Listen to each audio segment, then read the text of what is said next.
안녕하세요. 2025년 12월 8일 월요일 교과 나눔 시간에 오신 여러분들을 진심으로 환영합니다. 이번 주는 2025년도 제4기 여호수아서에서 제11과 그 땅에 거할 때에 대해서 살펴보고 있습니다.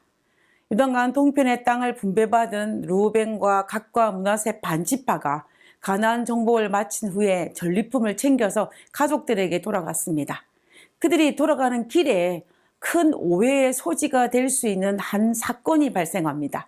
그것은 요단 강가에 이르렀을 때에 여호와의 제단을 닮은 큰 제단을 쌓은 것입니다. 그 제단을 쌓아가는 소식이 요단강 서편에 살고 있는 이 10지파에 들리자 그들은 흥분과 분노에 휩싸였습니다. 동족 간의 갈등과 분열할 수 있는 위기를 직면하게 된 것입니다. 오늘 우리는 이 장면에서 우리가 다른 사람의 행동을 성급하게 결론을 내리는 것이 얼마나 위험한지에 대해서 집중적으로 살펴보도록 하겠습니다. 기도드리고 오늘 교과 내용을 살펴보도록 하겠습니다. 기도하겠습니다. 하늘에 계신 저희들의 아버지, 우리가 다른 사람의 행동에 대해서 성급하게 판단하기 전에 많은 시간을 두고 대화와 또 하나님 앞에 지혜를 구하는 시간을 가진 이후에 우리가 판단하는 저희들 될 수 있도록 주여 도와주시옵소서. 하나님께서 듣기는 속히 하고 말하기는 드디하는 지혜를 소유할 수 있는 저희들 될 수 있도록 축복하여 주시옵소서. 하나님께서 우리와 함께 하시옵기를 간구드리오며 오늘 이 시간에도 여호수아 22장에 있는 사건을 통하여서 우리가 성급하게 판단하는 것이 얼마나 어리석은지를 깊이 묵상하고 우리의 삶에 옮길 수 있는 저희들 되게 하시옵기를 거룩하신 예수님의 이름으로 기도드렸습니다. 아멘. 오늘 월요일 소재의 제목은 고발입니다. 이스라엘 백성이 가나안에 도착하여 가나안 정복을 마치는데 거의 7년이나 시간이 걸렸습니다. 그동안 르우벤과 갓과 므낫세 반지파는 가나안 정복이 하나님께서 자신들에게 부여하신 사명이라는 것으로 여기면서 최선을 다하여 끝까지 헌신적으로 싸웠습니다. 이제 모든 정복 사업이 마쳤습니다. 이제는 가족이 있는 고향으로 돌아갈 시간이 되었습니다. 그때에 여호수아가 그들을 축복하고 많은 전리품을 챙겨서 개순 장군처럼 돌려보냈습니다. 여호수아 22장 7절과 9절에 있는 말씀입니다. 여호수아가 그들을 그 장막으로 돌려보낼 때에 그들에게 축복하고 일러 가로되 너희는 많은 재산과 심이 많은 가축과 금, 동, 철과 심이 많은 의복을 가지고 너희의 장막으로 돌아가서 너희의 대적에게서 탈취한 것을 너희의 형제와 나눌지니라 하매 르우벤 자손과 갓 자손과 므낫세 반지파가 가나안 땅 실로에서 이스라엘 자손을 떠나 여호와께서 모세에게 명하신 대로 얻은 땅 곧 그 소유지 길르앗으로 가니라. 지금 이 장면은 이스라엘 12지파가 가나안 정복을 마치고 난 다음에 그 마지막 마무리하는 장면입니다.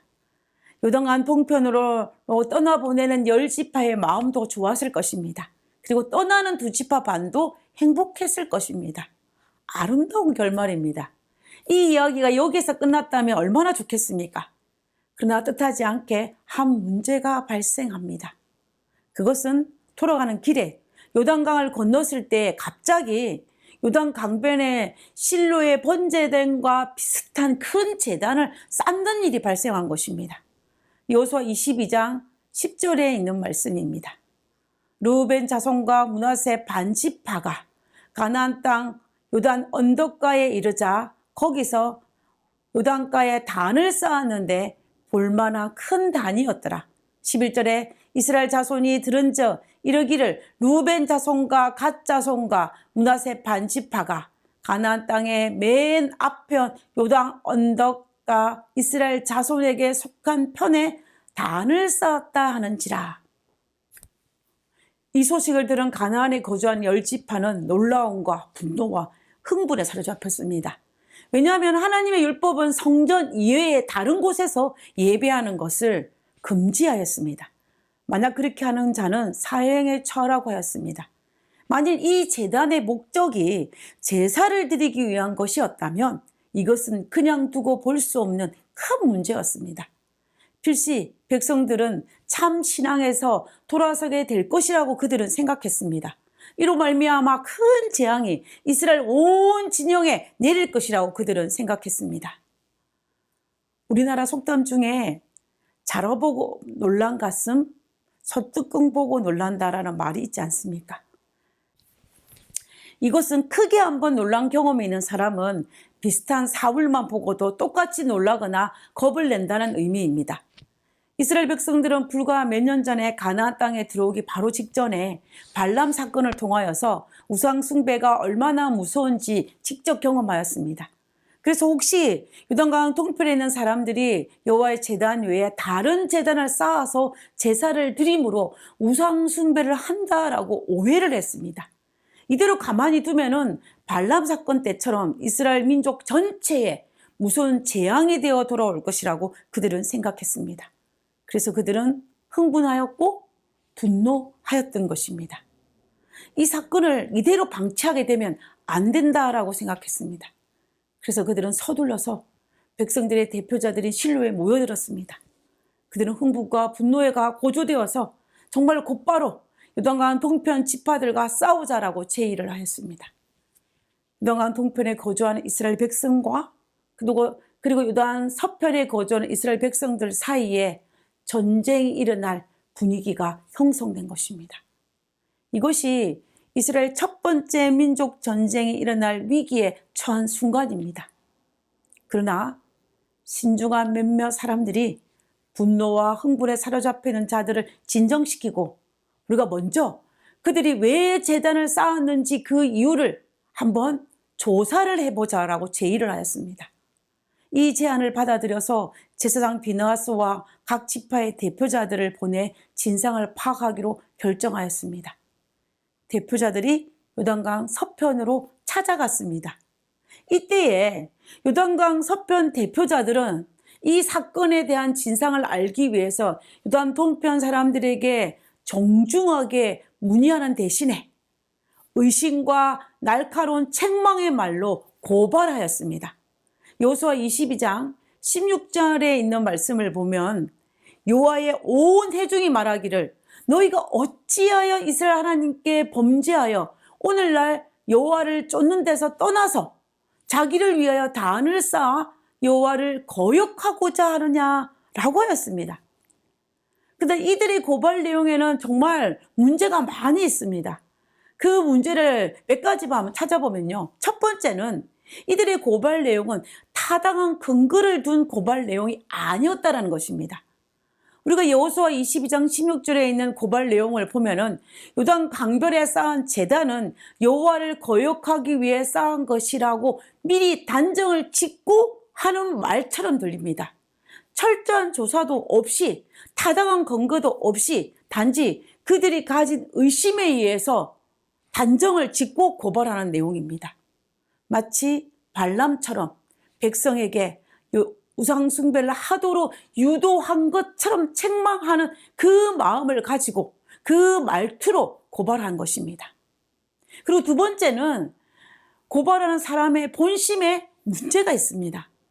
우리는 고발하는 사람들이 사용하는 용어를 살펴보면 그들의 본심을 어느 정도 알 수가 있습니다. 여호와의 온 회중이 말하기를 너희가 어찌하여 라고 합니다. 어찌하여 너희가 여호와를 거역하느냐라고 고발합니다. 이 내용을 보면 이스라엘 온 회중은 요단강 서편의 9지파와 반 지파만을 말하는 것을 알 수가 있습니다. 그렇다면 요단강 동편의 2지파 반은 이스라엘의 온 회중에 들어가지 않는 것입니다. 그러나 실상은 요단강 서편과 동편에 있는 이스라엘의 12지파 모두가 다 이스라엘의 온 회중이 됩니다. 근데 그들은 요단강 동편 지파들이 범죄하였다라고 단정지었기 때문에 만약 그들이 우상 숭배로 말미암아 진노가 그들의 진영에 내릴 때에 자신들은 그 재앙을, 그 진노를 받지 않기 위해서 그들과 분리시켜서 이스라엘 온 회중에서 그들을 제외시켜 버렸던 것입니다. 쉽게 설명하면 너희들의 죄에 우리와는 상관이 없다라는 것입니다. 너희들의 죄는 너희가 감당하라는 것입니다. 요단강을 경계로 요단강 서편과 동편을 분리시켜는 것을 볼 수 있습니다. 결국 요단강 서편 대표자들은 그들이 우상 숭배한 것으로 단정짓고 날카로운 책망의 말로 그들을 고발했던 것입니다. 그들이 여호와께 반역했다라고 비난했습니다. 그들이 얼마나 흥분하고 분노하였는지를 우리는 알 수 있습니다. 그러나 그들의 그러한 행동은 너무나 성급했습니다. 대표자들이 요단 강변에 쌓은 제단에 대한 진상을 조사하기 위해서 갔다라면 그들이 이렇게 날카로운 말로 비난하거나 고발해야 할 것이 아니라 왜 이런 제단을 쌓았는지에 대한 그 이유와 그 동기를 물어봐야 했습니다. 왜냐하면 자신들도 불과 7년 전에 요단강을 건너 가나안 땅에 도착했을 때에 요단 동편에서 가져온 12돌을 가지고 길갈에 기념비를 세웠던 적이 있었습니다. 여호수아 4장 20절에서 22절에 있는 말씀입니다. 여호수아가 그 요단에서 가져온 12돌을 길갈에 세우고 이스라엘 자손들에게 일러 가로되 후일에 너희 자손이 그 아비에게 묻기를 이 돌은 무슨 뜻이냐 하거든 너희는 자손에게 알게 하여 이르기를 이스라엘이 마른 땅을 밟고 이 요단을 건넜음이라. 결국 이 12돌은 기념비였습니다. 이스라엘이 마른 땅을 밟고 요단강을 건너는 이 기적을 베푸신 하나님의 크신 은혜와 이적을 기억하고 찬양하기 위해서 만든 기념비였습니다. 그렇다면 그들이 이런 기념비를 세운 경험이 있기 때문에 이번에도 요단강 동편 지파들이 쌓은 이 제단이 같은 의미일 수 있기 때문에 왜 이 제단을 쌓았는지, 이 제단의 의미가 무엇인지에 대해서 먼저 물어보는 것이 필요했습니다. 물론 요단강 서편 대표자들과 요단 여호수아와 의논하지 않은 상태에서 제단을 쌓음으로 말미암아 오해를 받을 수 있는 행위를 한 것은 분명한 그들의 잘못임에는 틀림이 없습니다. 그들이 의논을 했으면 이런 문제는 없었을 것입니다. 그러나 그럼에도 불구하고 요단강 서편의 대표자들의 이 고발 내용은 지나친 의심과 분노에 산 것이었습니다. 타당 근거나 동쪽 지파에 대한 온전한 이타적인 사랑으로 접근한 것이 아니라 너무나 단정적이고 이기적인 마음에서 고발하였던 것을 볼 수가 있습니다. 동기나 의도를 파악하기보다는 눈에 보이는 어떤 외향적인 것에 의지한 고발 내용입니다. 이러한 모습은 굉장히 위험합니다. 타인에게 큰 상처를 줄 수가 있습니다. 문제를 해결하는 것이 아니라 오히려 문제를 더 크게 키울 수도 있는 것입니다. 그래서 예수님께서는 이렇게 하지 못하도록 권면하셨습니다. 요한복음 7장 24절에 보면은 외모로 판단하지 말고 공의로 판단하라 하시니라 라고 말씀하시는 것입니다. 눈에 보이는 것만으로, 들은 것만으로, 외향적인 것만으로 판단하지 말라는 것입니다.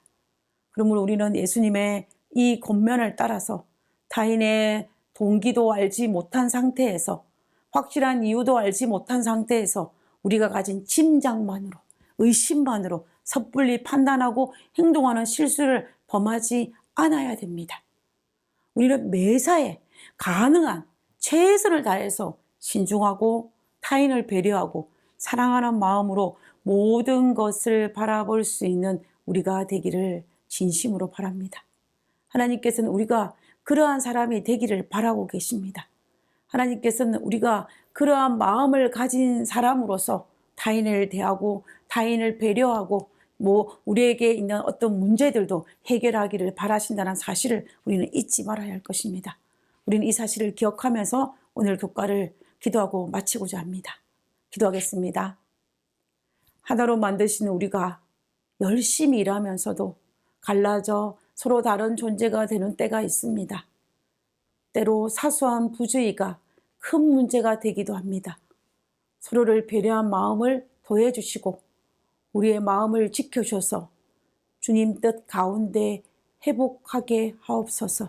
하늘에 계신 저희들의 아버지, 하나님, 우리의 마음에 이타적인 마음을 가질 수 있도록 주여 도와주시고 우리의 마음에 다른 사람을 배려하는 마음을 가질 수 있도록 주여 도와주시옵소서.